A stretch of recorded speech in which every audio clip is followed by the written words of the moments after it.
so much for coming out tonight. Quick announcement, if you are here for an art class, there will be a sign-in sheet on the stage at the end of the talk that you can come sign afterwards. And I know there were some inquiries and we didn't have a sheet out, so Scott will be putting it here at the end.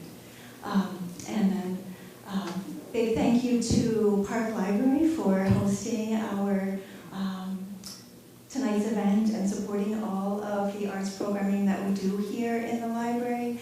Big thank you to our artist, Tatsuki Hakoyama, for coming to us straight from a day of teaching in Grand Rapids to be with us tonight and share his work with us tonight. And thank you to our assistants, my student assistants in the back, Gibson and Nishad, who are sort of manning the tech for the night, and who also did a lot of the design work promotions for this event and helped with the installation as well. And most of all, thank you to all of you for coming out tonight, for showing up time and time again and supporting this Artist Talk series and events like this. It's just getting a peek into the minds and into the practices of so many wonderful artists who are working in such a variety of disciplines and with different thought practices and processes and with such a diverse set of backgrounds and histories. It's just such a big gift for us to be able to enjoy here, and I'm just really grateful to all of you for coming out to support this programming. I am super delighted tonight to get to, I forgot to say, I'm Denise Fanning, and I am the exhibitions coordinator here in Park Library, and I am also the gallery director for the Baby Room Gallery and the Student Gallery on the 3rd floor. So I'm really delighted that we get to share the work of Tatsuki Hakoyama here with all of you in our gallery space and here tonight through his voice. It's a real honor to get to host his work here. For those of you who are art students here, Tatsuki can relate to the experiences of many of you out there, as he is also a former student from the CMU Art Department and is now an alumnus working as a professional artist. He graduated from CMU in 2011 and went on to get his master's degree in painting from Kendall College of Art and Design, where he is currently also on the faculty. Tatsuki is, from what I can see, an incredibly prolific artist and active professional artist. In addition to the solo exhibition that he put together here for us at CMU, he also currently has work at Art Prize in Grand Rapids, which you have 2 more days to go check out if you have not checked it out. He also has work in a national jury exhibition at the Gertrude Herbert Institute and an upcoming work in a group exhibition at the Swope Art Museum in Indiana. But we are fortunate to get to share the body of work here that he has created for us for his solo exhibition entitled, oh my gosh, why am I totally blanking on the title of your show? It's behind me, right? Through the Magical Lens. Thank you, Through the Magical Lens. Thank you. And it's just on the hallway, so if you haven't made it there, please join us after this event for our reception down there tonight. Come check out the work, have some treats, some snacks, get a chance to meet the artist, ask questions that maybe you didn't ask here tonight, but there will be a question and answer period after the talk as well. So it's been really fun to see the reception for the exhibition so far, to see so many bodies in the gallery all the time, so much interest. Every time I walk through the space, there's multiple people in there. We've had creative writing classes come and use the paintings as inspiration for writing. We've had poems written about the work. I've overheard some really thoughtful conversations about the works multiple times.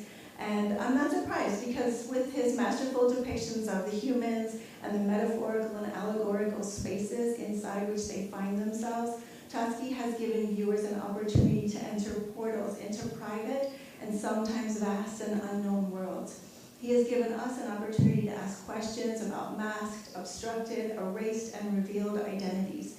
He has given us an opportunity to think about things that bind and unbind us, and to think about boundaries between worlds and experiences, about thresholds.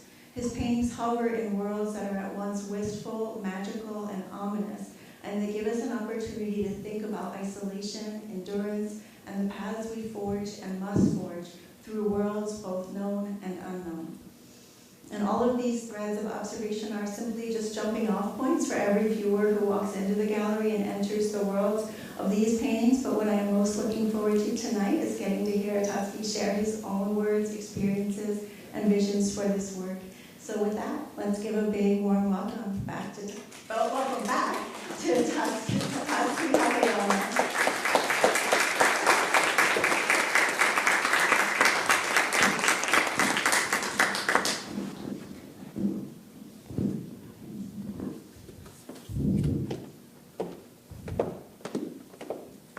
Can everyone hear me okay?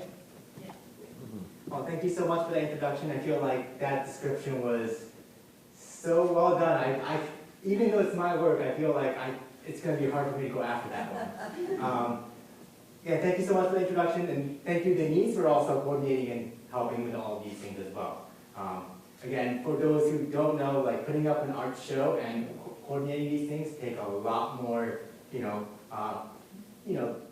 work on the back end than you think. So just please, I appreciate all of you making it to these, because that's how we can support places for artists to show work, but also keep things going, because it's not it's a lot of work to organize all of these things. So again, thank you so much. Hopefully by the end of the day today, you'll have a better idea of like some of the context in which to interpret my work. If it's always tricky, because there are a lot of subjective aspects to art, and there's going to be things that I might explain and things that you might disagree with, and that's totally fine. But hopefully by the end you'll have a slightly better idea of where I'm coming from, as well as maybe at least like learn a new artist's name from like some of the influences, things like that. So it'll be beneficial for you. So like Denise mentioned, there will be a Q&A time that's allotted at the end, but at any point, if you are like, if I don't ask now, I might not ask later, feel free to raise your hand and ask questions. I'm totally fine with responding at any point. So some of the things I plan to talk about today, just so you can kind of get a feel for what's going to be covered. I'll talk about my personal background and how that impacts some of the recurring themes that I have. I will also be talking about some of the artists that I look up to, some of the stylistic influences, and then kind of like using those things as basis, refer to like the actual show that I have and how it's taking some of the elements that I discussed into that show. And then process of like how I come up with compositions, what are some of the things I keep in mind as I develop my work. And then at the end, I'll also show some of the things that I'm currently working on. So like these are recent works, but again, artists are always making things, and always keep shifting a little bit from time to time. So I'll show some of the current works that I'm working on, and then Q&A at the end. So starting with personal background. I'm originally from Japan. I was born in Japan, and I lived in Japan until the age of 8. So generally, I feel like when people in the, non-Japanese people ask, like, well, when they think of Japan, the parts that they think of, the first thing they think of is probably like the Tokyo's congestion and the Shibuya crossing kind of thing. But again, like most non-US people think of US, they probably think of LA, New York, not Mount Pleasant, Michigan, probably, right? I'm guessing that's going to be the case. So even though I was born in Japan, and oftentimes people think of the city, this is cool. This is actually where I grew up in Japan. So you can tell that there is a big difference between this here. This is one of the larger cities that exist where I was born, close to where I was born. This is Nagoya, which is located in the middle of the mainland. So it was probably, I would say, like 40, an hour away from where I grew up, but again, you can see the big difference in what people might think of as Japan versus where I actually grew up. When I lived here, we did actually walk, we didn't walk uphill both ways, but we did walk one way uphill for an hour to school. So you can kind of get the feel for like where in Japan I grew up. So at the age of 8, my family moved to a different country called Samoa. So if you are familiar with the movie Moana, that's a very similar, that's a good way of like understanding the culture, because that's based off a Polynesian culture. So some of these photos, and again, we lived there for 4 years. These photos were taken when I revisited back in 2017. So that was 20 years after my family moved there for first time around. So obviously in 20 years, there were a lot of things that changed in that time frame, but at the same time, there were also certain things that didn't change that much either. So the photo on the left there, we were, like my wife and I were staying at an Airbnb. The fact that they have Airbnb was already kind of, baffling to me. But it was run by some expats from Australia. But that was actually right in the Airbnb in the capital city of Samoa. So you would actually see families like of pigs just roaming around in the capital city. So you can start to see that even though things have changed, there are certain things that are very different than what you probably expect from a capital city if you live in this country.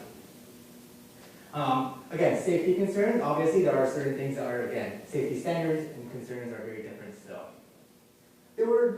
And although there are a lot of things that did change, there were some things that didn't change. I also visited my former intermediate school, and you can see there, pink and gray uniform has not changed in 20 years. So they still had that going on there. And then when I was 12 or 13, somebody can do the math there, my family moved to the United States, specifically Mount Pleasant. So I went through Mount Pleasant High School and went on to Central Michigan University here to get my bachelor's before moving to Grand Rapids for my master's. So the reason I'm talking about my personal background is because it does feed into how and some of the themes that I cover with my work. I'm sure some of you who travel can relate, but when you go to a different country, even basic things like riding public transportation forces you to think like, what's the right way of doing things, right? It just shows the relevance of context and what we think is normal, what we have to do to fit in. Those things all change as soon as you move into a different environment. So this idea of identity, this idea of how value is constructed has always been something that's been relevant in my work. So I'm going to talk about some of my slightly older pieces and kind of show my progression with what kind of stuff I've been making. And that way you can kind of see what was the path I took to get to the pieces that are in the show here.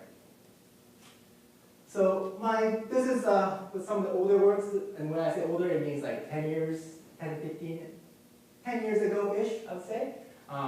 My body of work here focused a lot on this idea of hybrid identity. So it's somebody who was born in Japan, but spent the most amount of time actually in the US. There was this idea of well, I'm Japanese, yet when I go to Japan, there are a certain level of feeling like I don't fit in there. But also, even though I lived here for over 20 years now, there's a certain level of me not fitting in here. So I kind of was in this idea, kind of limbo, between multiple cultures. So this body of work really focused on trying to find a balance of the different backgrounds and creating this idea of hybrid identity in one way or another. And with this one being Japanese, I also started thinking more about tradition versus contemporary lifestyle. And same thing with Samoa, where it was a lot more focused on culture because it was a smaller island country with a very distinct culture. You start to see what is the impact of technology, what is the impact of globalization, how does that change values, right? And the question and relevance of are all tradition good? Are some tradition meant to be new that abandoned and moved on to something else? So this idea of the struggle and the tension between old and new, this idea of belonging in multiple worlds was a recurring theme in this body of work. And because of that, it's called Searching for the Middle Path. It's about finding a balance between those seemingly opposing views. And because of that, a lot of the pieces from this series were created in pairs to really emphasize that idea of balance. So you can see in this one here beforehand, again, everything was set up in a lot more of a symmetrical balance to create that stability and a sense of the search for balance there. So from there, I'm going to move on to one of the ongoing series. I tend to work in multiple things at once because I have a hard time staying on one thing. I like to keep doing a bunch of little things. And technically, I have another series I did in between Searching for the Middle Path and this one, but that was more of a transitional stuff that didn't work out as nicely for me, so I'm going to ignore that one. We'll just move on. So with the Searching for the Middle Path series being very introspective, it was so much about me finding where I fit in. For this newer work, I wanted to kind of zoom out a little bit more and focus more on like just the idea of how does the environment, how does the society, the world surrounding us impact how we're able to be, right? So that's why it's focusing on the human condition in a more broader sense. So some of the pieces from this human condition series is included in this show. Again, all of these ones, I'm focusing on using the figure in allegorically, so even though there is a direct narrative of something that's happening, I try to create and raise questions. Like when people see these paintings, I want them to be able to ask at least 2 or 3 questions about what's going on, what's the solution, and why is this here? Those kind of questions are stuff that I want to make sure that I can ask as I start to understand more of my pieces. And once I talk about the specific exhibition, I'll get more into like the intended, like what I intended for the meaning for some of these. But for the time being, I'm going to move on to another concurrent series that I continue to work on.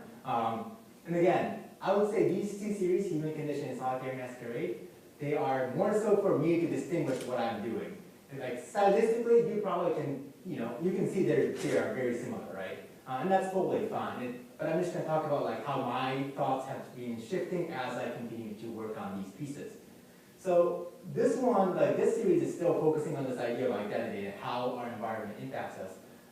But it's just placing a lot more like emphasis on identity and the use of masks. So like with everything in the Solitary Masquerade series, the identity of the figure is hidden. And I want to kind of reflect on this, like the nuanced use of masks. Because some of us use masks to, use as self-expression, right? Like some of the things we wear, some of the things we put on are meant to express ourselves. But at the same time, masks can be used as a way of hiding our true identity. So there's a lot of tension that can be created by how we display ourselves.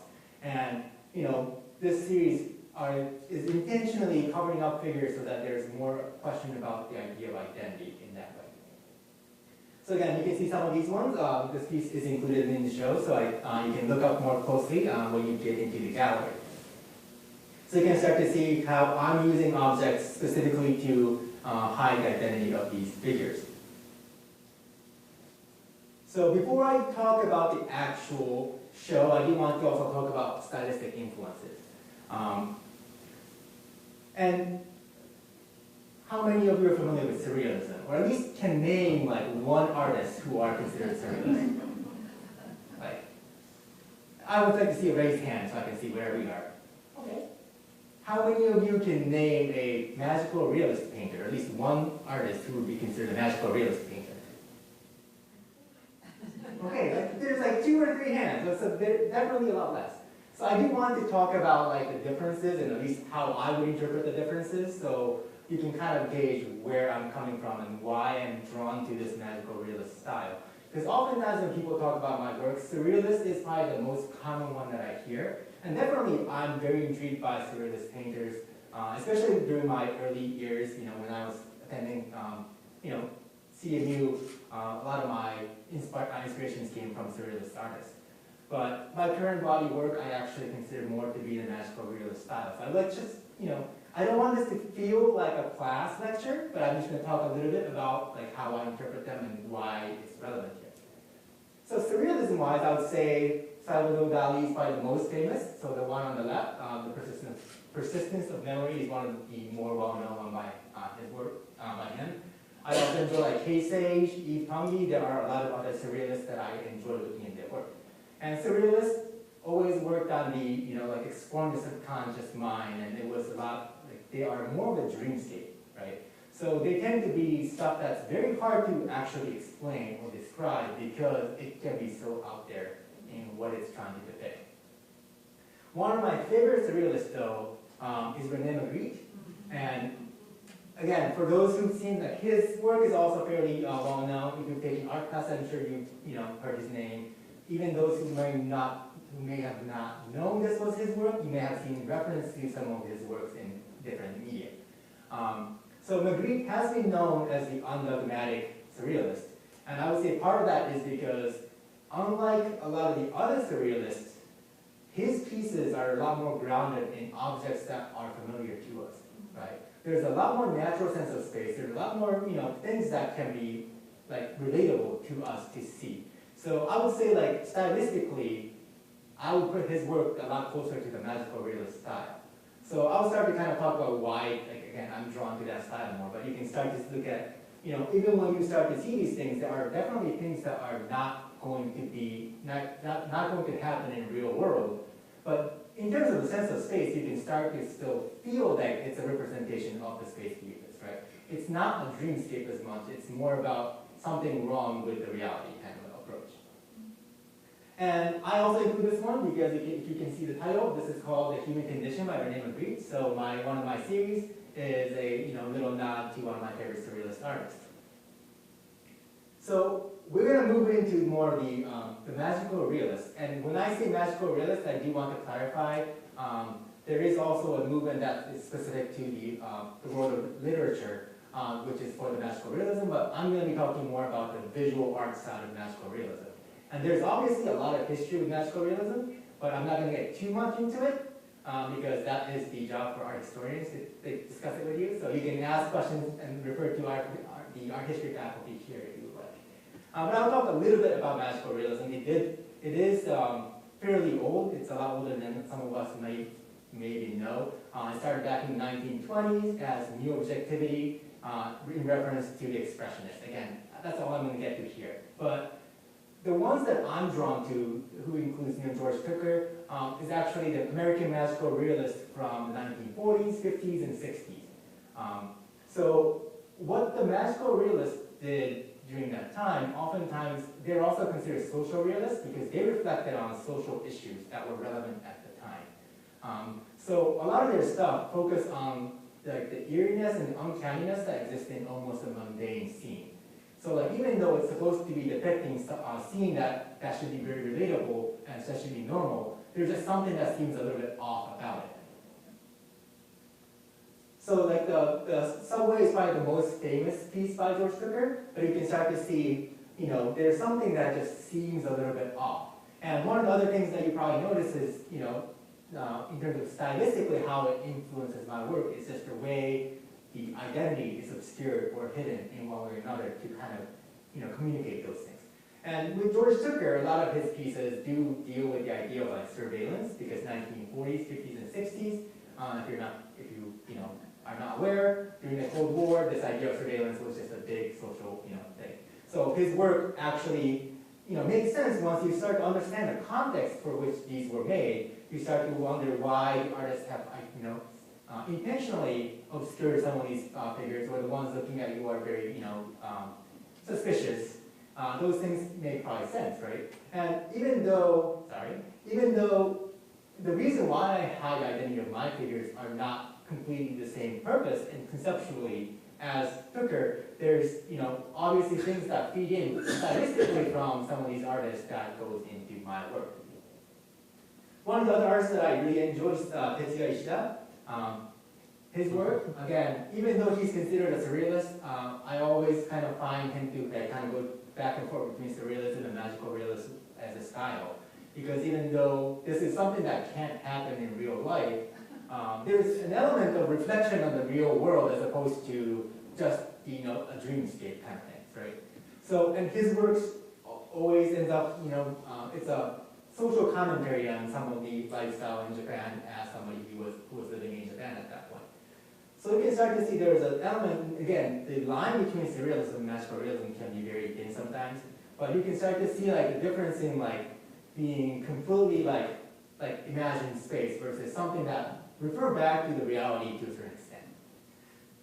So moving on to the actual show here, now hopefully through the magical lens makes more sense in why I'm using the word magical here.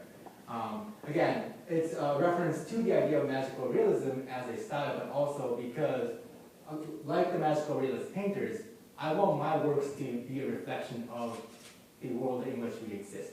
Instead of being something that's completely out there that is almost unrelatable, I want something to be something that we can relate to. And so, the title Through the Magical Lens, it's more about looking at our current, existence, our world, our environment, through something that's a little bit more, whimsical, a little more magical, so that it's not just a pure depiction of our real world, just painting exactly what I see, but it's still a reflection of the world in which we exist. So again, like I mentioned, this show includes both the artworks from both series that I talked about earlier, Human Condition and Solitary Masquerade. So when I'm looking at this, I'm going to try to break them down a tiny bit so you can kind of gauge like what I intended, what I was thinking about as I created these pieces. But again, just because there are intention with how I and what I had in mind, it doesn't mean that you can interpret it the other way either. So the one on the left, yeah, your left here, let's call it Dwelling in a Dream. Again, a lot of my pieces reflect on this idea of value and how, the tension that we can have between ideals versus, reality, focusing on things that are like almost, things that feel surreal in our everyday life. And I'm sure no one wants to relive it or think about it, but 2020 is a good example, right? When the whole world shut down, you're like, this should be something in a movie, not something that should be real, right? There's this sense of like surrealness that can happen to a certain extent in our everyday life. And I want my pieces to kind of reflect on that kind of, that feeling of this is a very depiction of reality, but it just feels a little bit out of it. So with a Dwelling in a Dream, I'm trying to focus on this idea of like, having homes and housing, right? Again, many of us, even if you haven't bought a house, even if you already own a house, I'm sure you know somebody who are wanting to buy a house, trying to find affordable housing. That's always going to be something that can be an issue. And again, I work with a lot of students who are on the younger side, and they are always letting me know these are stuff that they are always worried about. I was fortunate enough to buy a house with my wife 3 years ago, but I also know that there was a lot of luck that went into that. Yet as a society, we have this idea of like, we want people to be, if they choose, want to be able to own a house. If they want to, they should be able to start a family with a home. That kind of idea exists as a value for the society, right? Yet the realities of what we are capable of can always, create issues. There's always tension that exists between those things. So, when we have these ideas, we have these values, what is the relationship of those values versus what we can actually do, what we can actually experience? So my pieces are trying to kind of find a good, balance of like walking back and forth, like what is the solution, what is the problem, how can we approach these things? And one thing that I really try to do with my pieces is to not make my art into like a yes or no statement. Because I feel like when I approach it that way, it can be very easy for artworks to feel like it's a propaganda. And I really want to avoid that. I really want it to be more of a discussion. I want it to be more of a nuanced approach to how we talk about these things. So with the piece, The Dwelling in a Dream, you can start to see like the background is very loose, like, it resembles cityscape, but there's a little bit of like dripping that if you look at it in person, you probably see a little more dripping. And again, spray paint, stuff like that. So we kind of start to question, like, is this idea of, owning a place, like, what part of that is an illusion that's created by what we want versus what is actually available. So I'm trying to create these tensions and discussions that can happen with the issues that we talk about here. One on the right is called progress or progress. You can use it as a noun, you can use it as a verb. Either one is fine, it's intentional. So obviously this one, you can't tell, it's referring to the fable, Tortoise and the Hare. So the idea of, slow and steady wins the race, right? That's the main moral of that story. And again, I'm sure that is true, but when you are working hard on certain things, I'm sure we all have certain doubts when we put our work in, right? Like, are we actually going to get what we put in the time? Those are all the things that I feel like all of us at one point can experience. And I am trying to work on those things as a way of indicating them in a, is the idea of slow and steady wins race, is it just something that exists in the fable? Is it still going to be relevant in our real world? So I'm trying to kind of raise these questions through these visual allegorical compositions. And these two are also included in the show. The one on the left, where do we go from here? Again, that one, it's focusing a lot more on this idea of like wanting to take the chance, but at the same, like, chance, but at the same time, the fear of, taking that leap for, wanting change. It's always something that's very tricky, right? Because you're like, you get sick of like doing the same things over and over again. You might want to make a change, but that change comes with a risk. And it's about that tension of like who we want to be and who, like, versus what is actually going to happen. Like, is it going to be for the best? It's that unknown that I'm really trying to reflect on through these, competitions. And you can, I'm not going to talk about the destination unknown, but I would rather have you figure out what your interpretations are, because I don't want to also, again, tell you, like, I don't want to give you too much information where when you look at this one in person, I don't want you to feel like you have to be directed in a certain way. So I'll talk a little bit more about my process. So I am an oil painter, so there isn't like a super elaborate way I make artwork, right? I basically take paint, I have canvas or panel, and I put paint on those things. So in that way, there isn't that much to talk about. But I do want to talk about some of the things I really try to think about as I work on the composition sketches. So obviously I do start with, like sketching ideas. If you are a art student, you probably know compositional things are always going to be an issue. You want to think about how the eye moves. So with this one from the left sketch to the center sketch, again, I just changed the pose more for visually balanced and better movement. Again, back then, this was a little bit on the older side. I actually carried a sketchbook with me at all times and made sketches. But recently I did buy an iPad, so I have been doing a lot of my sketching on a tablet. So you can start to see my sketches do start out very rough. So I'm just warning you, and if any of you are students, I'm letting you know it's okay to show stuff that you feel like are sketches and it's not fully finished. Because I know so often, like, we only see the final product. It's okay for artworks to go through an ugly stage. Like, that's a pretty normal stage that you have to go through. And with this one, again, I want different parts of my composition to be able to start a dialogue. So some of the things I think about is creating like visual similarities so that they create like, it feels like everything is juxtaposed to start, reflecting on each other. So with this one, I was trying to think of ways I can hide the identity of the figure, and decided traffic cones. Because, we're in Michigan, you can find traffic cones all year round, right?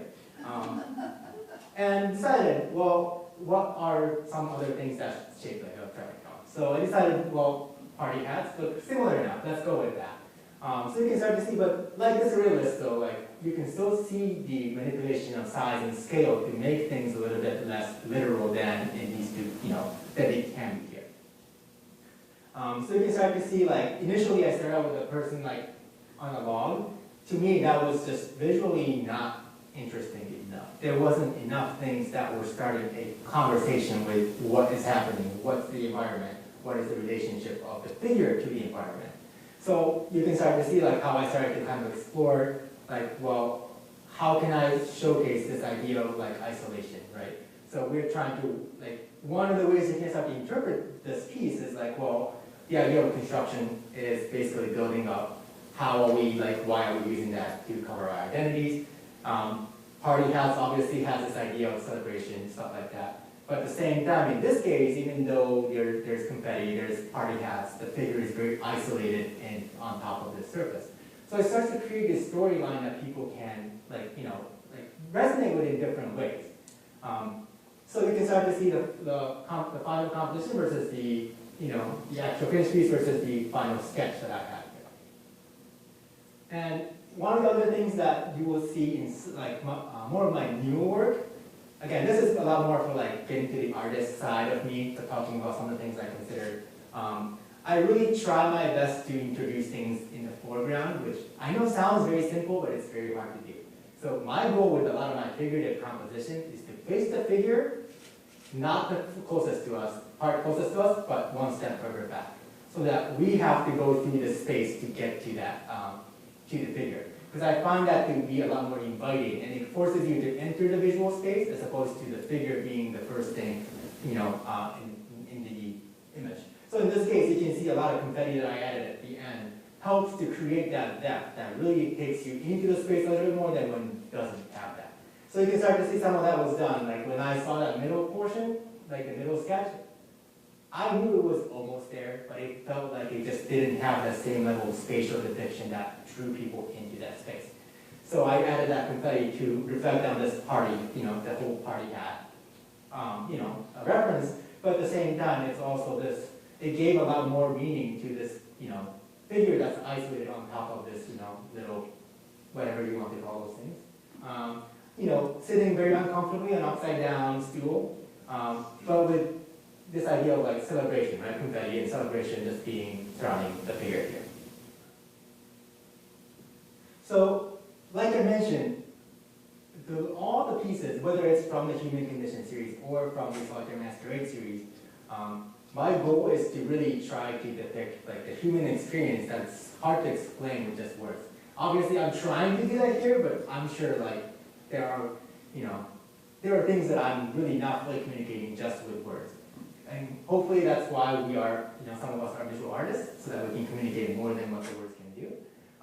But it does reflect on the idea of the human experience and how our identity, how our values, what we can do, who we can be, is impacted by what surrounds us, the context in which we exist. So it's always about creating tension between things we can control, things that we can't control, things like time, environment, culture, those things that are hard for individuals to fully control. How do we exist within those, and the tension and the struggles that can come with that.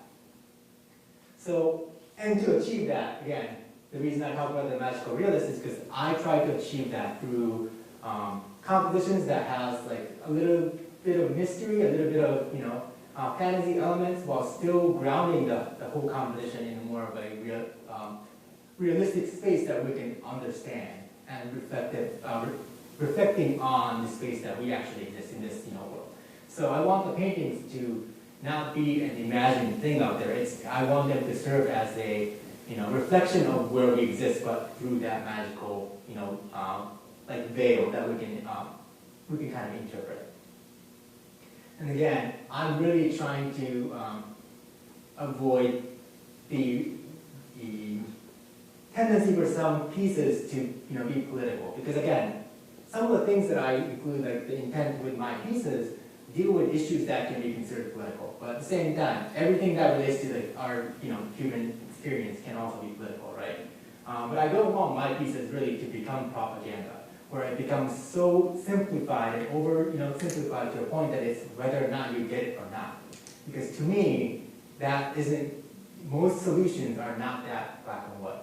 There's always going to be layers, there's always going to be nuance that needs to be explored, and I do want my pieces to reflect on that as well. So what I want when people see my pieces is I want people to be able to answer a few questions, like 2 or 3 questions that my work is kind of like prompting, but also leave with 5 additional questions. That's what I aim for when I create my pieces. And sometimes I feel pride when one of my students see a painting, they're like, I think I sort of get it, but then this is this and this is that. So I know that they are thinking about additional questions based on what they answered. To me, that is something that I enjoy, with my pieces. Because again, even as somebody who made these pieces, there are stuff that I intend, but there's also a lot of elements where I'm I'm still rediscovering what some of these things can mean as I look at these pieces. So for me, it's just, paintings are just a in-progress thing of understanding how, the human experience in a broader sense.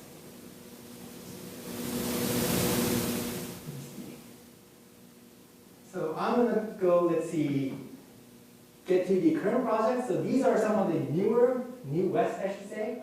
Again, I'm still working on pieces from my other series that are included in this show. Again, I just have sometimes like to keep doing a bunch of different things simultaneously.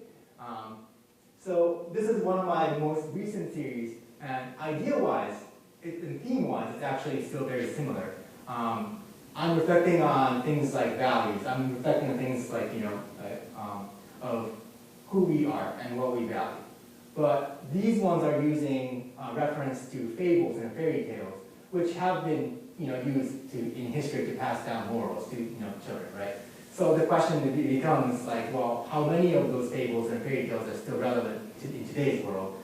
And should those morals, like, how many of them are relevant, how many of them should be kept, and how do we deal with that, right? And also, like, in a long term, what are some fables, fairy tales, stories that exist now that should be kept on in the coming years to be taught as a moral lesson to people? So it's still taking a similar idea, but I'm kind of using the fables and fairy tales as a catalyst for that discussion that I'm trying to have.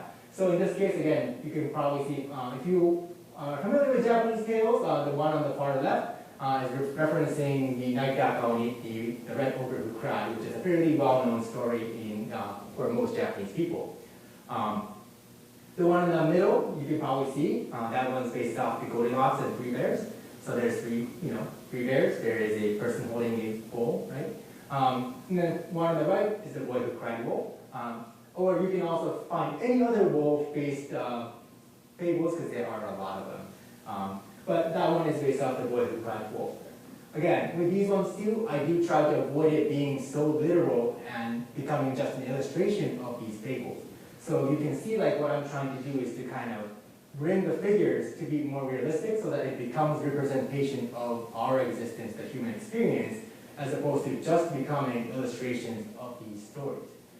So again, you can see, like, some of the mindset and, like, how I try to create these dialogue between different aspects of what goes into an artwork and being intentional about it, at least to an extent that I can, that I'm okay with. So this is where I am now, and I continue to make pieces for this one. I'm working in my studio for another one of the, from this series right now. I also have ideas for my Solitaire Masquerade series and all that stuff, so I try to stay busy with making art. And just, if you would like to stay on top of, like, what I've been working on, feel free to follow me on different, you can always go to my website. It's always going to be there. All the links are there. Instagram is the most that I update because it's the one that's easiest for me to post. Facebook, I try to post at least once a week. The QR code will take you to the Instagram because that's the most prominent one, the most active one that I have.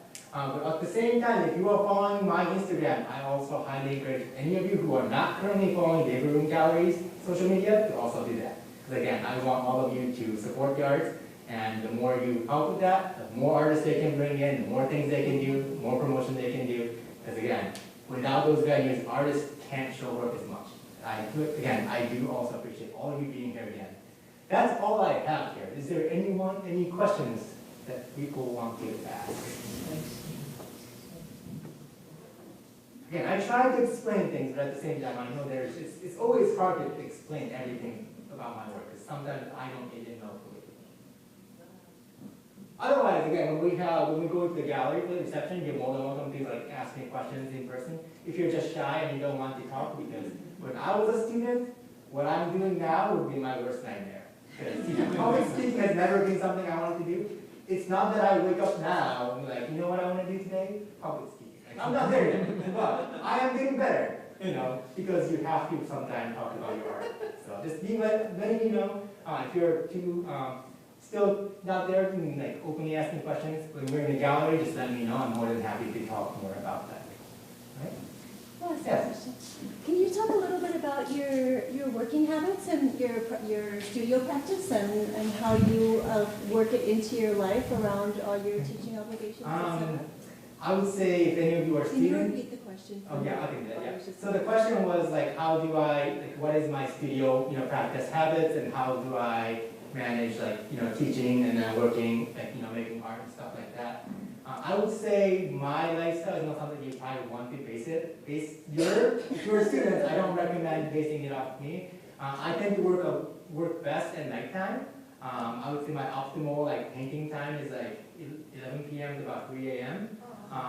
That's partially because during the daytime, again, you get a lot of emails from, like, students, faculty, and then I have to reply, and there's a lot more disruptions that happen.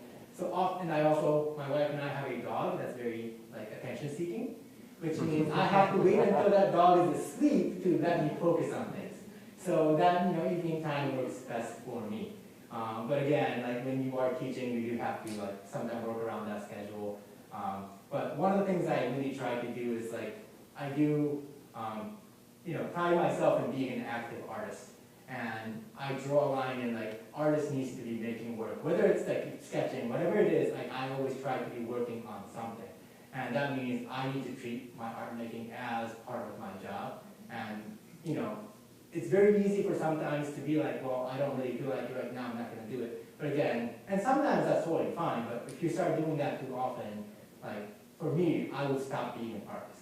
So I try to kind of draw that line and really make sure that I am making work because I am an artist, that's what I'm supposed to do. And obviously I enjoy doing it. Otherwise it's very hard to keep making a lot of work when there's a lot of other things going on in your life. So I would say just try to treat it as much like it is your passion and your job at the same time. And even if it's little bits of time in between stuff, try to get that full. I did paint last night for a tiny bit. I was like, I should get rested for today. But I ended up staying up a little bit to paint, so yeah. Yes. Yes, go ahead. What age did you know what you wanted to do when you grew up? And what kind of art education did you get in Japan and in Samoa, and compare it to the States, please? Okay, so I would, the question was, you know, at what age was I, like, did I know, and then what was the education like for art? So when I was in Japan, I would say like I'm a very late starter with the art world probably, because initially when I was in high school and early parts of undergraduate at CMU, I was like thinking more about the architecture like as a field. So I did take drawing classes as part of the requirement for that. But then I started to enjoy like this idea of drawing, then that led into more of painting, and that's kind of where I'm going now. And in terms of art education, like in the US, the only official art class I took before taking art classes at CMU was like a third of us, you know, third of the school year in 8th grade probably. I did a lot of doodles and stuff, but it wasn't like an official, in official capacity. In Japan, I would say like it was just more so just elementary school or art projects. We did do a little bit of like schools also like every year did like paper making stuff. And I do actually, like this past summer, I was playing around with like handmade paper as well in my own studio, so I'm kind of taking some of those things as a fun side project throughout the year. Samoa, there weren't as much traditional arts, I would like, visual art as much. But singing and dancing was part of their culture a lot, so you would have a lot of that kind of incorporated into their school activity. Yeah. Any other questions? I have one more. Yeah. Related to your studio practice, how do you, it seems that you are actively seeking having your work included in exhibitions all over the country and probably further out.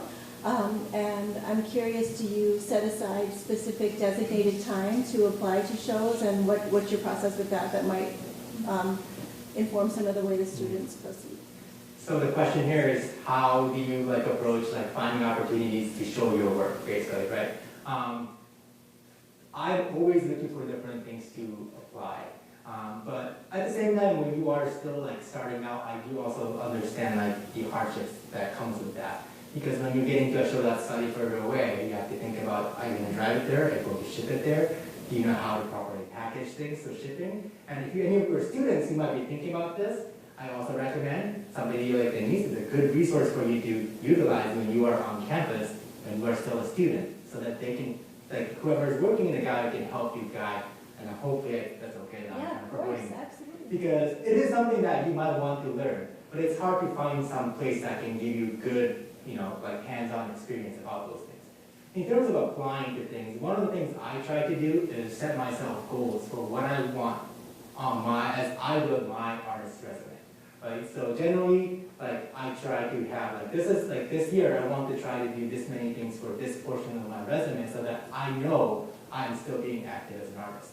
Because I just know throughout the years, even working with a lot of students, it's very easy for students, once you graduate, life happens, and it's very easy for the arts, making the art and showing work and being involved in the arts to become the third in line kind of things.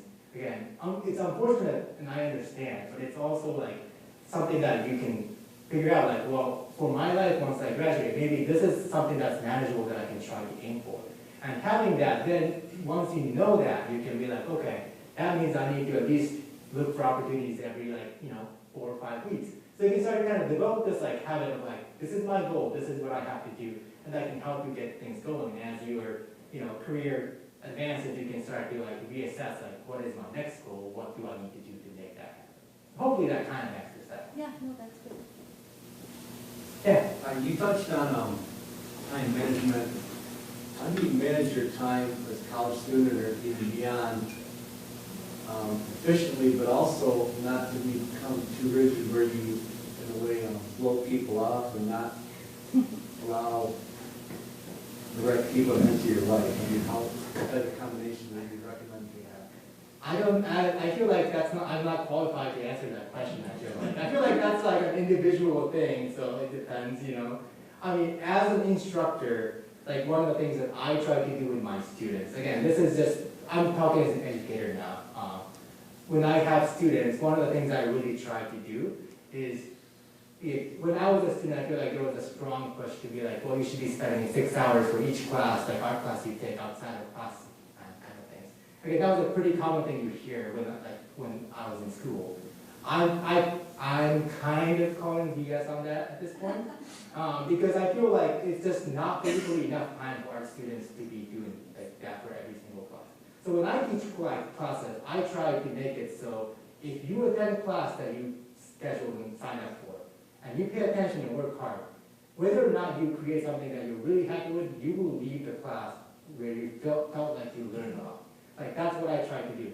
And again, it's always a tricky one because, again, as artists, I spend a lot of time on my pieces, but that also means I do have to find little bits of time in between. Again, that works for me, but that doesn't mean that's going to work for everyone. So unfortunately, I don't think I can answer that question in any way that, I think that just depends on the individual. Again, I have no problem being a hermit. I can stay in my studio and make art all the time, any day. Luckily, I have a wife to keep me sane, so that's also a benefit. But again, that works well for me. And for me, as somebody who works in the educational system, I do get to interact with students, talk about art and stuff in that capacity as well. So currently, I feel like I have a good balance with that. But again, that doesn't mean that that's going to work with everyone either. So unfortunately, I don't know if I can answer any more than that for that question. Anyone else? Yeah. Do you ever get commissioned for a piece? I do get asked commissions from time to time. It's not my main thing. Usually when I do commissions, it's for people who are who already know me as the artist. But again, I'm always open to that. It just depends on what kind of stuff they want, how much time I have during that time. Because realistically speaking, if I have time to paint, I like to paint my stuff. But for the right price, I'm always open for commissions. How does that process then work? If somebody, do they give you a theme? So, Because you are so, the allegorical and metaphorical themes, it's sort of paint me a vase Right. with some flowers. So commission-wise, there are different ways each artist works, right? So I want to let you know how I would approach if I was to do commissions. Generally, I work with whoever's commissioning for what they want, because at that point, whoever's commissioning me is the client. But usually, all of those pricing and what I would be doing would be included in the initial contract that I would send. Again, if you're an art student, you should know anytime you work, you should be creating contracts so that people know how much they should pay up front, if they should pay any, what is the time frame, so that you aren't saying yes to something that's going to take you 3 years while the client is asking for in 3 months. You want to clarify those things. But again, if it's something I have done commissions where it's more of a straight up creating a painting that looks like something. I've also done commissions where it's a little more creative and I'm given creative freedom. Again, that's just more on a case-by-case basis. Yeah. I just noticed that in a lot of your pieces, the faces of the subject seems to be either turned away or concealed. And I was wondering if there was any message or reason behind that. I can tell you a couple of different ones. One is because a lot of my pieces deal with the idea of identity, right? So like by hiding it, but sometimes showing just the eyes, it creates like this idea of like it's somebody who's staring at you, but at the same time their identity is hidden. The other one is more of the practical side of things. I have limited access to models I can use all the time. That means if I don't hide the face, you're going to start to see the same person over and over and over again. I want people to be able to see my work and see that it's a human being. That's the main thing I want, as opposed to, oh, this is a specific person. So like once you start to have repeating figures, especially like if I start using myself a lot, which I do a lot because I'm always available to model and post, people are going to think that every single piece I create is about me as an individual. And I don't really want that. I want people to be able to see my work as a reflection of a human being, right? So that hiding identity allows me to use the limited model resources or just the idea, just hides the individual characteristics so that it becomes about the human experience as opposed to a specific person's experience. Yeah. Are you visiting Japan just to see maybe who you are and your inspiration, or like unique? I would like to soon. Like the last time I visited Japan, I think was 2018.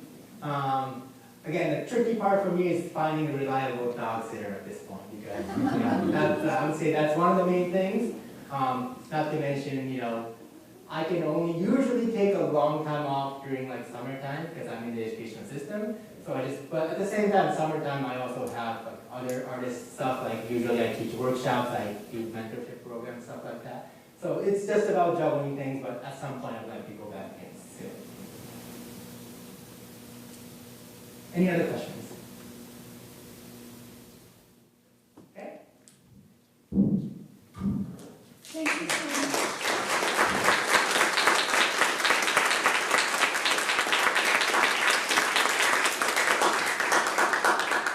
Thank you so much to our artist, Tatsuki Hakoyama. Thank you all for coming tonight. Please join us down in the Baby Room Gallery for some treats and to see the work and to talk one-on-one with Tatsuki if you'd like. Thank you so much, everyone.